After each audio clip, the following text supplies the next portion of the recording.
Hey guys, y'all are going to be so sick of me by the time this quarantine period is over. But today, what I kind of want to talk about is how important it is to continue to have a routine during this time. So we'll call it a QuaROUTINE. Routines during quarantine, haha. Anyway, so what I'm thinking is we know that this is not our normal. We know that we usually thrive with a routine in everyday life, but just because that it's a little bit different than what we're used to doesn't mean that we can't make it work. So I've got a few tips that I want to share about how to create a routine during this time since it's so weird. And I'm going to start with you guys continue to get up and go to bed as normal. I know it's very, very easy for a lot of us to stay up later and then want to sleep in the morning, especially if, we're just off during this time.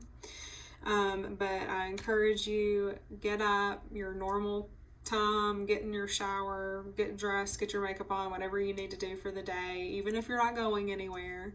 And then go to bed at a reasonable time as well. So that's the first thing that can make this new normal a beautiful thing. The second thing is to set small goals. So don't set these big, huge goals for each day because you don't want to be upset or it to set you back if you don't accomplish those. So just break down those small goals into just small steps and do a little bit at a time. Take time either before the day starts or before the week starts to plan the schedule.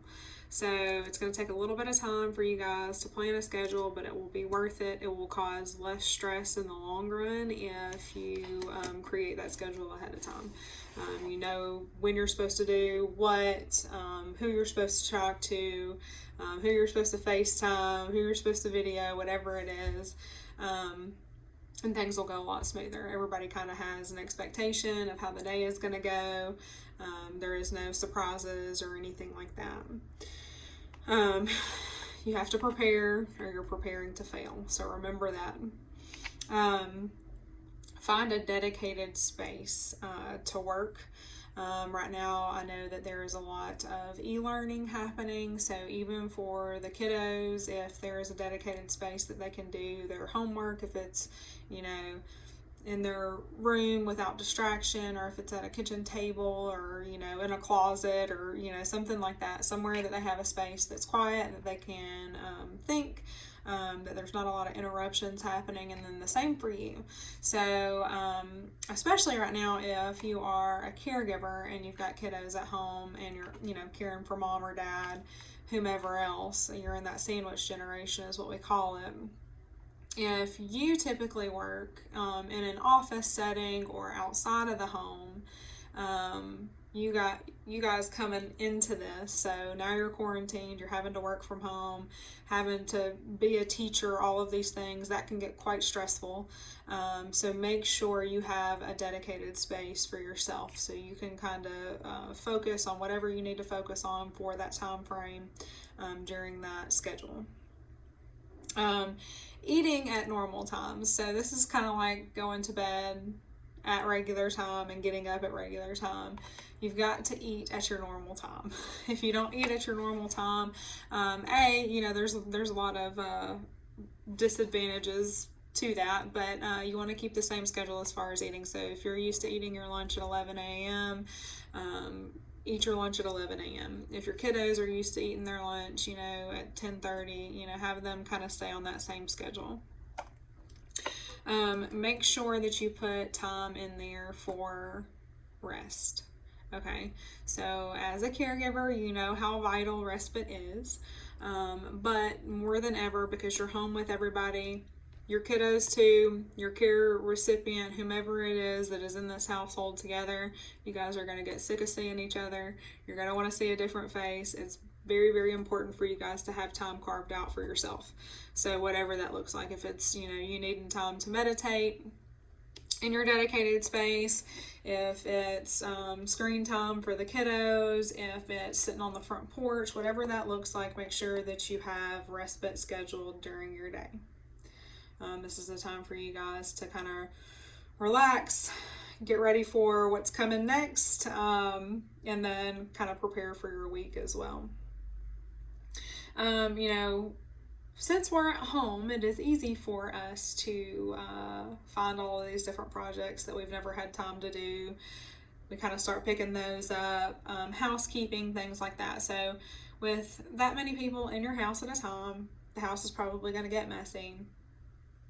I'm not saying that you have to clean every day, anything like that, but when you do decide that you want to pick up or clean, involve everybody in the household in those housekeeping chores.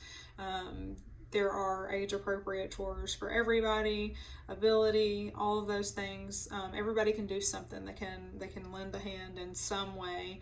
Even if it's a small way, it will make a big difference in your stress level. So make sure you involve everybody in the housekeeping part. And then last but not least, guys, we say this all the time, as a caregiver, you have got to be flexible. Nothing is set in stone. You don't know if there's going to be an emergency that comes up or something that you have to deal with over your housekeeping time, whatever it is. So make sure that you're very, very flexible during this time, and also creative. So there are tons of things to do. There are tons of activities that you can do. Everybody is posting these things now. So if you're on social media, Google it. There are tons and tons of resources out there of different things you guys can do. It'll be learning experiences, some rest and relaxation things also. So just make sure you guys have somewhat of a routine in place. It's going to minimize your stress level, and that is what we need when we're stuck in the house 24/7 and we have zero option to go anywhere. So with that being said, that's all I have today. I will be back on, staff will be back on throughout the week, through next week, until all of this is over, and then we'll probably continue. So you guys share our Facebook page, please. We're setting up a YouTube channel now, so I'm sure we'll post how you guys can locate that. So it's going to have some of our videos on there. We're going to have trainings on there as well. So you guys look out for that, and I will be back later this week.